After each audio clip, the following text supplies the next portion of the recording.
پڑھیے الصلاۃ والسلام علیک یا رسول اللہ وعلی آلک واصحابک یا حبیب اللہ، الصلاۃ والسلام علیک یا نبی اللہ وعلی آلک واصحابک یا نور اللہ۔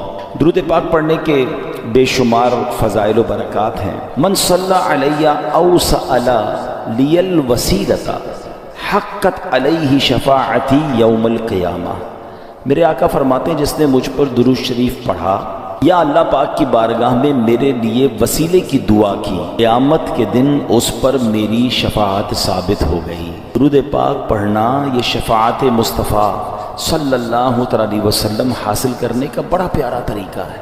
جتنا ہو سکے اس دن ہم نے کثرت سے درود پاک پڑھنا ہے۔ صلو علی الحبیب صلی اللہ تعالی علی محمد صلی اللہ علیہ وسلم۔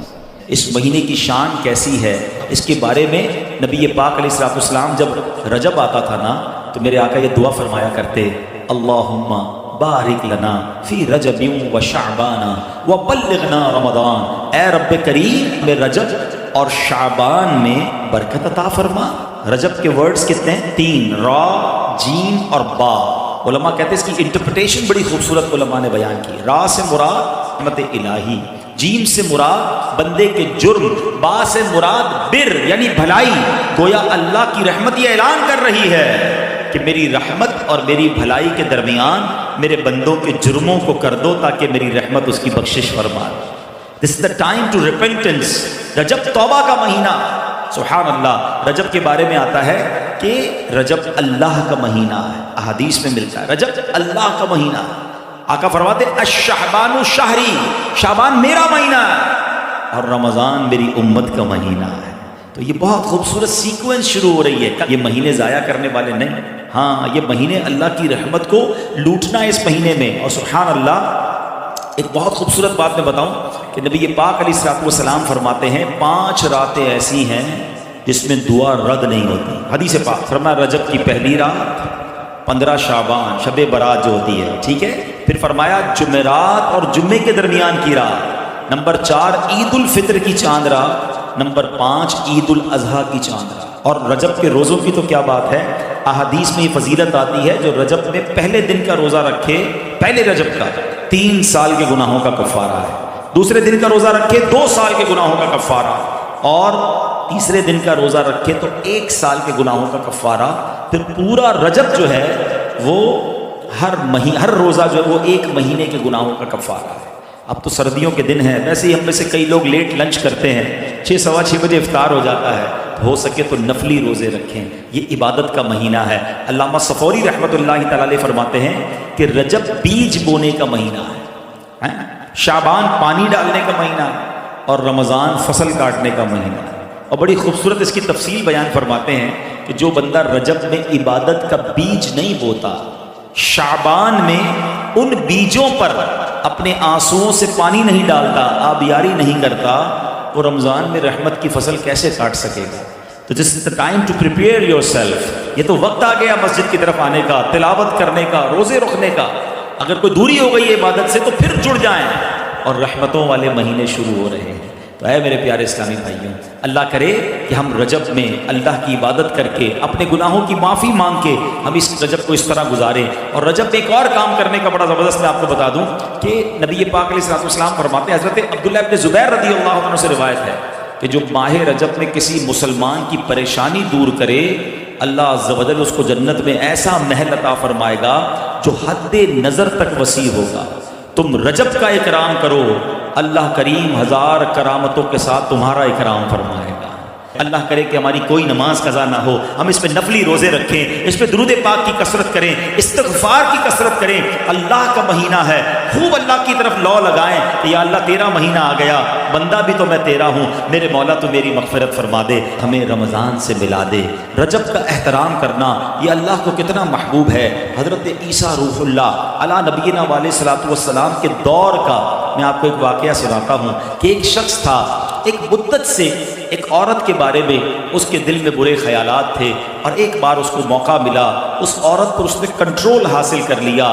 قریب تھا کہ وہ گناہ کرتا، اس نے دیکھا کہ لوگ چاند دیکھ رہے ہیں، چاہیے وہ مسلمان بھی نہیں تھا، غیر مسلم تھا، تو اس نے کہا یہ لوگ کس چیز کا چاند دیکھ رہے ہیں، کس مہینے کا چاند دیکھ رہے ہیں؟ تو کہا مسلمان جو ہیں رجب کے مہینے کا چاند دیکھ رہے ہیں۔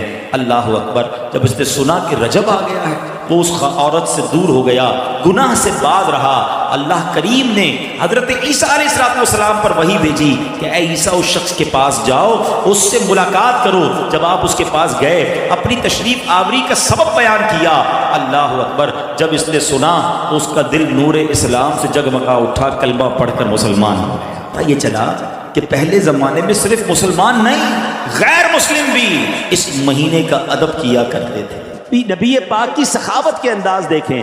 اللہ اکبر۔ ایک تو یہ نہ کوئی غریب آیا اس کو دے دیا، مگر کہتے عطاؤں کے بہانے ڈھونڈنا، کسی اور انداز سے بھی اپنے صحابی کو، اپنے غلام کو عطا فرمانا۔ ایک بار حضرت جابر بن عبداللہ رضی اللہ تعالیٰ عنہ سے نبی پاک نے ایک اونٹ خریدا، اونٹ بھی خرید لیا، اس کی قیمت بھی دے دی، اور پھر وہی اونٹ حضرت جابر کو تحفے میں بھی عطا فرما دی۔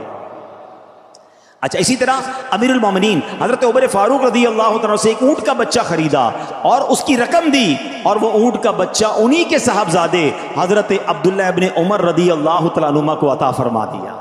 کتنی خوشی ہوتی ہوگی ہیں کہ رقم بھی مل گئی اور وہ چیز بھی واپس مل گئی۔ سبحان اللہ، کس قدر سخاوت فرماتے۔ نبی پاک بعض اوقات اپنی ضرورت کے لیے کسی چیز کو خریدتے تھے، پھر وہی چیز کسی کو تحفے میں عطا فرما دیتے۔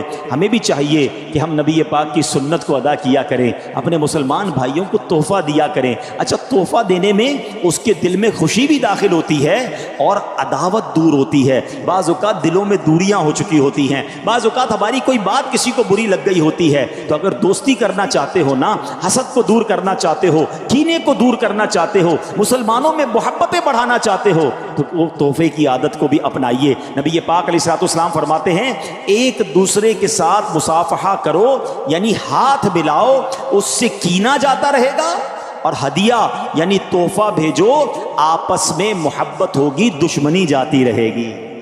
آج کے معاشرے میں کتنی محبت کی ضرورت ہے، اتنا فرسٹریشن بڑھ گیا ہے، آج آپس میں نفرتیں بڑھتی جا رہی ہیں۔ تو اے میرے پیارے اسلامی بھائیوں، سلام کو عام کریں۔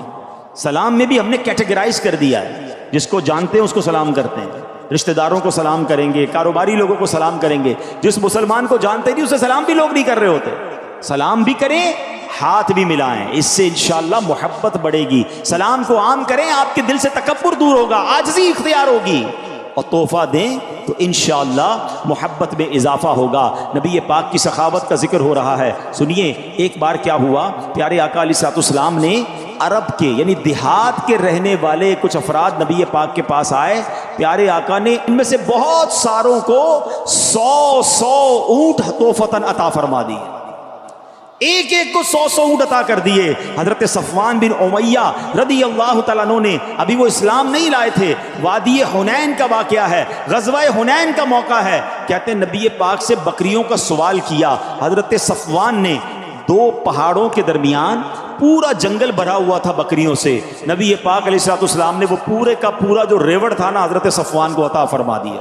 اب یہ مسلمان نہیں ہوئے تھے، اب یہ اپنی قوم کے پاس جا کر پتہ ہے کیا کہتے ہیں، اے میری قوم تم اسلام لے آؤ، اللہ پاک کی قسم محمد صلی اللہ تعالیٰ علیہ وسلم ایسی سخاوت فرماتے ہیں کہ محتاجی کا خوف ہی نہیں رہتا ہے، وہ اتنی عطا فرماتے ہیں کہ جھولیاں بھر دیتے ہیں۔ اللہ اکبر، سبحان اللہ۔ پہلے کے لوگ ایک بڑی پیاری بات کرتے تھے، حاتم طائی بہت بڑا سخی گزرا، فرمایا اس نے گھر میں 8 دروازے رکھے تھے ہیں، اس کے گھر کے ہر دروازے پر لوگ آتے تھے، وہ ان کو عطا کرتا تھا، مال دیتا تھا، کھانا دیتا تھا۔ کہنے والوں نے کہا کہ اس کی سخاوت کا عالم یہ تھا کہ اگر کوئی 8 دروازوں سے باری باری آ جاتا تو حاتم طائی اس کو 8 دروازوں سے دیتا تھا، بڑا سخی تھا۔ سبحان اللہ۔ علماء عشق و محبت نے بڑا پیارا جواب دیا کہ حاتم طائی کے پاس 8 دروازوں سے آتے تھے، تب بھی جا کر لوگوں کی ضرورت پوری نہیں ہوتی تھی، جبھی تو آتے تھے نا۔ میرے آقا کا دربار وہ ہے جو ایک بار چلا جائے، اور نبی پاک نگاہ رحمت فرما دیں تو اتنا عطا فرماتے ہیں، اتنا دیا کہ دامن میں ہمارے سمایا نہیں ہے، کہ نبی پاک علیہ السلام کی اس ایک دن کی سخا، اس ایک دن کی عطا جو غزوہ حنین کے موقع میں نبی پاک نے فرمایا بادشاہوں کی عمر بھر کی سخاوت و بخشش سے زیادہ تھی۔ یہ ایسی اعلیٰ حضرت نہیں لکھا کہ قطرہ کسی نے مانگا تو دریا بہا دیے، یہ واقعات موجود ہیں کہ نبی پاک سے کچھ مانگا اور آقا نے پورا جنگل بکریوں سے بھرا ہوا عطا فرما دیا۔